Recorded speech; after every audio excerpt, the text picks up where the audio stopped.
बार जरा जोरदार तालियों से स्वागत कीजिएगा।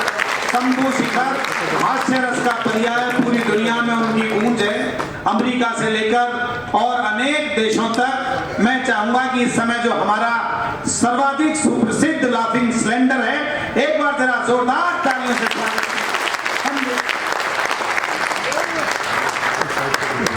आप सभी को बहुत बहुत प्रणाम करता हूँ। होली की बहुत बहुत शुभकामनाएं, बहुत बहुत बधाइयाँ। आदरणीय मोहंती सर की उपस्थिति को प्रणाम करता हूँ। और एक बात सर आपको बताना चाहता हूँ कि इतने अच्छे एम्प्लॉय मैंने किसी भी बॉस के नहीं देखे। ये आपके बिना हंसना तक नहीं चाहते थे। बहुत ही अच्छे लोग हैं। मैं मूल रूप से बिहार का रहने वाला हूँ। वहां शराब बंद हो गई तो मैं दिल्ली रहने लगा। दिल्ली के सीपी में रहता हूँ। सीपी यानी छतरपुर। बहुत सारे लोग यहाँ पर हंसने के लिए आए हैं, समय निकाल करके आप लोग हंसने के लिए आए, इसके लिए बहुत धन्यवाद करता हूँ। क्योंकि आपको रुलाने के लिए आपके रिश्तेदार ही काफी है, तो हंसने के लिए आप आ गए हैं। हास्य कवि सम्मेलन की छोटी सी बात होती है, क्योंकि मैं पहला कवि हूँ, आपको बता देता हूँ। ये बाकी कवि आपको नहीं बताएंगे। हम सब कवियों को ये बात पता है कि हमने बहुत अच्छी कविताएं लिखी है, ये हम सबको पता है। तो आप जो है समझ में आए या ना आए, आपको ताली बजानी है। बहुत अच्छे, वाह। तो इसलिए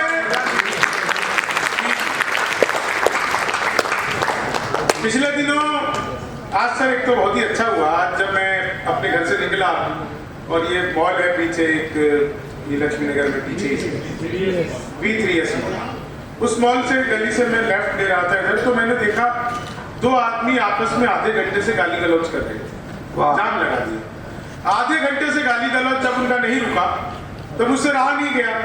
मैं गाड़ी से उतरा, मैंने समझाया, तब मारपीट हुई मेरे साथ। वो पकड़कर मुझे बुरी तरह धुलने लगे। मैंने फिर समझाया तो अच्छी तरह धुला। धुलने पर होता है। महिलाओं को विशेष प्रणाम करता हूँ। बहुत सारी महिलाएं मुझे लगातार घूर कर देख रही हैं। इसमें मेरे अंदर कोई खासियत नहीं है। वो मुझे देखकर सोच रही है चलो अपने वाला तो इससे ढंग का है। बहुत अच्छे। तो एक बार जोरदार तालियां बजाइए। एक तो आपका नाम बहुत अच्छा है, एसपी सर, एसपी मोहंती।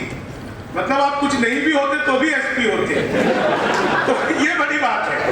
मैंने तो सर पिछले दिनों मोदी जी से पूछा, मैंने कहा मोदी जी आपकी नीयत क्या है? मोदी जी बोले मेरी नीयत पाक साफ है।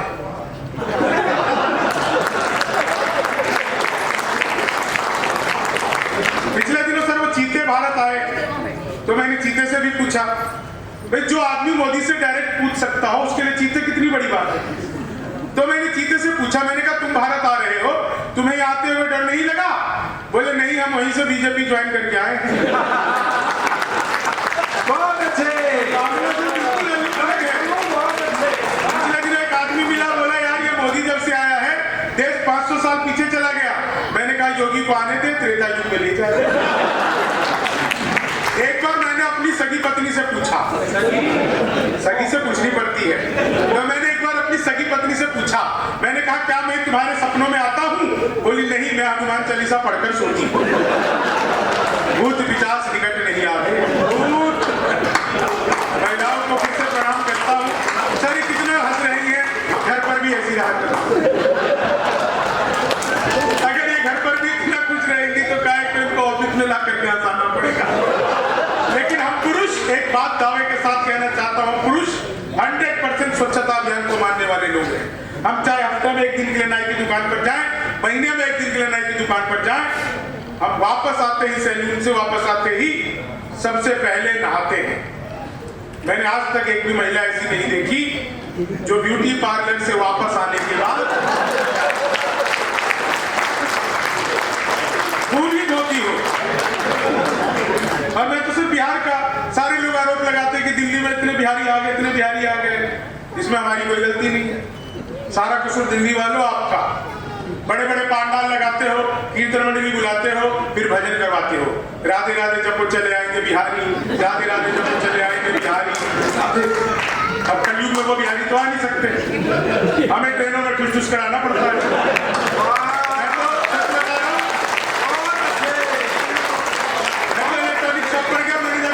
टीवी कितने का दे रहे हो? बोला जब बिहारियों को टीवी नहीं देते। मैंने कहा तुझे कैसे पता लगा? बोला निकल यहाँ से। अगले दिन में सूट बूट हैट नकली मुझे। मैंने कहा है टीवी कितने का दे रहे हो? बोला तुझे कल भी मना किया। अगले दिन में बुर्का और के चला गया। मैंने कहा भैया ये टीवी कितने का दे रहे हो? बोला भाई साहब आपको 2 दिन से मना कर रहा हूँ, हम बिहारियों को टीवी नहीं देते। मैंने कहा ठीक है मत दे, लेकिन ये बता तुझे पता कैसे लगता मैं बिहारी हूँ? बोला बेटा जिसे तू टीवी कह रहा है वो माइक्रोवेव है।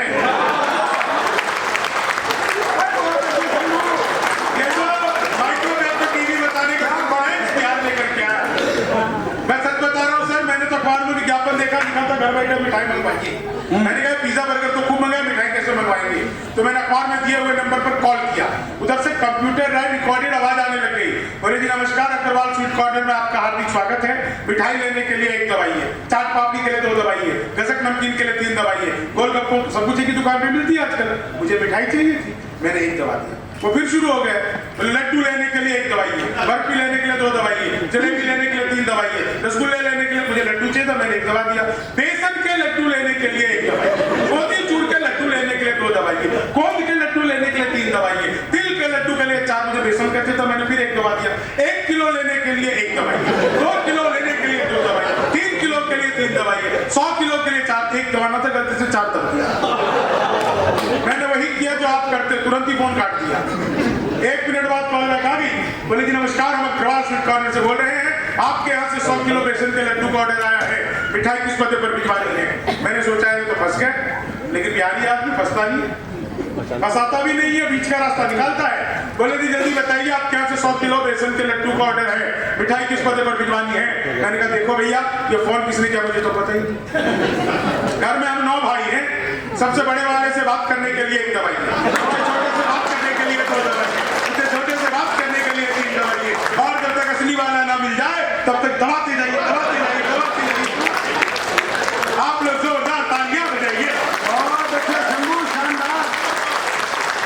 मैं कविता नहीं लिखी, होली की मस्ती है, समय की सीमाओं का हमें ध्यान रखना है। मैं आपको सच बता रहा हूँ सर, आपका टोटल जितनी देर में कार्यक्रम है उतनी देर में तो हमारे संचालक का गला कर उठता है। पहले कवि के रूप में मुझे बुलाया, आप बाजार जाते हैं, आपने देखा होगा फल बेचने वाला फल को बेचने की कला जानता है, वो सड़े गले फलों को नीचे रखता है और ताजा फल सबसे ऊपर रखता है, जिसे दिखाकर आपको बाकी के फल बेच दिए जाते हैं।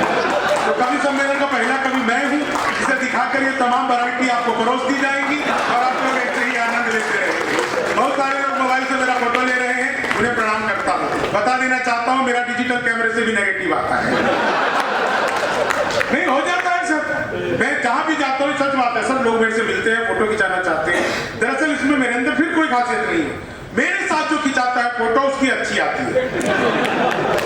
तो मामला बिल्कुल अद्भुत है। इन रील बनाने वालों का क्या हाल होता है, एक 4 लाइनें सुनिए और होली का एक छोटा सा रसिया और आप लोगों से विदा, क्योंकि समय की सीमाओं में हमें इस कार्यक्रम को समाप्त भी करना है। आप लोग सचमुच बहुत अच्छा सुनते रहे। रील बनाने वालों का सर क्या हाल होता है कि लेनी थी जीत हमने मगर मात ले लिए, लेनी थी जीत हमने मगर। छोटे छोटे बच्चे भी आए हैं महफिल में, इन्हें प्रणाम करता हूँ। सर ये बच्चे हो न हो लॉकडाउन की पैदाइश, हम सबको काम मिला हुआ था वर्क फ्रॉम होम। तो लेनी थी जीत हमने मगर मात ले लिए, कितने हसीन देखिए जज्बात ले लिए। दूल्हा बेचारा रील बनाने में रह गया, दुल्हन ने फिर पंडित जी के साथ ले लिए, दुल्हन ने फिर पंडित जी के साथ ले लिए। चीनी को जमा करके फिर से गन्ना बना दूं। मैं तो अद्भुत ही कभी क्लास में अध्यापक आया, बोले कौन बेवकूफ है, खड़ा हो जाए, तुम ही खड़ा हो। बोले तुम बेवकूफ हो, मैंने कहा नहीं सर आप अकेले खड़े अच्छे नहीं लगते। चीनी को जमा करके संस्कृत का अध्यापक आ गए, बोले तमसो माँ ज्योतिर्गमय इसका हिंदी में अनुवाद करो। मैंने किया, माँ तू सो जा, मैं ज्योति के पास जा रहा हूँ। चीनी को जमा करके, सच बता रहा हूँ आपको, हिंदी के अध्यापक आए, बोले राहुल गांधी देश के प्रधानमंत्री बनेंगे, इसमें कौन सा अलंकार है? मैंने कहा असंभव अलंकार है।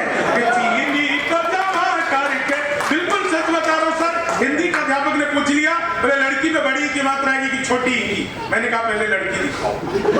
चीनी को जमा करके फिर हिंदी के अध्यापक ने फिर पूछ लिया, बोले आमंत्रण और निमंत्रण में क्या फर्क है? मैंने कहा जो निमंत्रण नीम के पेड़ के नीचे से दिया जाता है उसे निमंत्रण कहते हैं, जो आम के पेड़ के नीचे से दिया जाता है उसे आमंत्रण कहते हैं। मैं सच बता रहा हूँ प्रवीण भैया, मैंने तो बचपन में पिताजी से कह दिया था पिताजी लव मैरिज करूंगा। बोले बेटा लव मैरिज ही कर लियो, शक्ल दिखाते तो होगी। आप लोगों को लव मैरिज और अरेंज मैरिज में फर्क पता है? लव मैरिज में आदमी अपनी ही गर्लफ्रेंड से शादी करता है।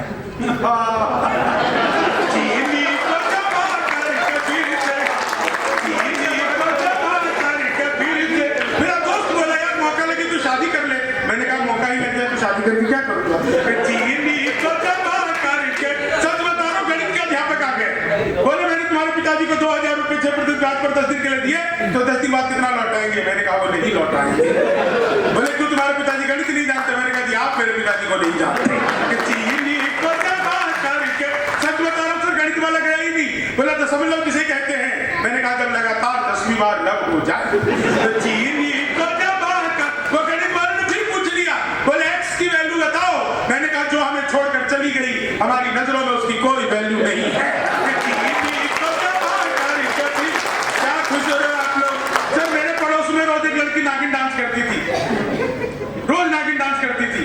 मैंने एक दिन घंटी में जाई, वो बाहर निकल करके आई। मैंने पूछा तुम ही रोज नागिन डांस करती हो? बोली हाँ। मैंने कहा कभी डस नहीं दो। क्या बढ़िया आनंद से आप लोग सुन रहे हैं। सर विज्ञान के अध्यापक आते हैं, बोले बच्चे का पैदा होने सोशियोलॉजी का टॉपिक है कि बायोलॉजी का? मैंने कहा बच्चे का चेहरा मोहरा माता पिता पे गया हो तो बायोलॉजी का। चीनी को कितने समझदार हो आप लोग, सचमुच असली उर्वरकता तो आपके अंदर है।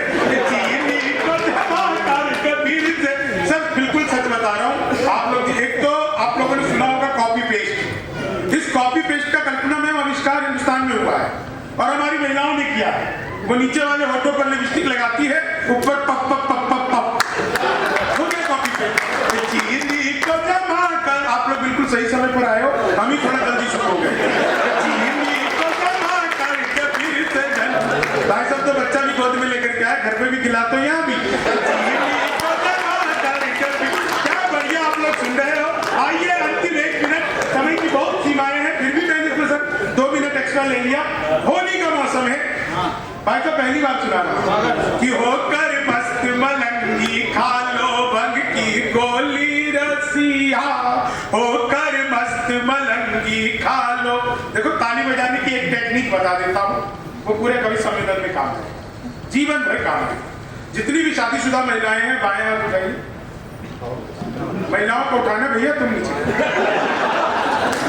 महिलाएं बाएं हाथ उठाइए, हथेली पर अपने पति की फोटो दीजिए। अब जो आपको ताली बजाने में मजा आएगा। भाभी जी तो जब बजाने लगी, भाभी जी जब महफिल में आप ऐसा बजा देती है तो घर पे क्या ही आप। पुरुष भी निराश ना हो, दाहिना हाथ उठा लो। भाभी जी की फोटो नहीं देखनी है, इसमें देखो बिचौलिए की जिसने करवाई थी। फिर जो आपको ताली बजाने में मजा आएगा। होकर मस्त मलंगी खा लो भंग की गोली रसिया, होकर मस्त मलंगी खा लो भंग की गोली रसिया, शंभू के संग हंसो हंसाओ खेलो होली रसिया, होकर मस्त मलंगी खा लो। बहुत अच्छा आप लोग सुन रहे हैं। होकर मस्त मलंगी खा लो भंग की गोली रसिया, शंभू के संग हंसो हंसाओ खेलो होली रसिया। अब देखिए शंभू मतलब भोलेनाथ, भोले बाबा ही हास्य के देवता भी हैं। अब शंभू जब आएंगे कहीं पे तो ऐसे थोड़ी आएंगे कि भूत पिचास चुड़ैल डाकनी सब है साथ में आए, भूत पिचास चुड़ैल डाकनी सब है साथ में आए, देख के दोनों बालक नंदी गौरी भी घबराए, रंग न हो तो भस्म से भर लो झोली रसिया, होकर मस्त मलंगी खा लो भंग की गोली रसिया,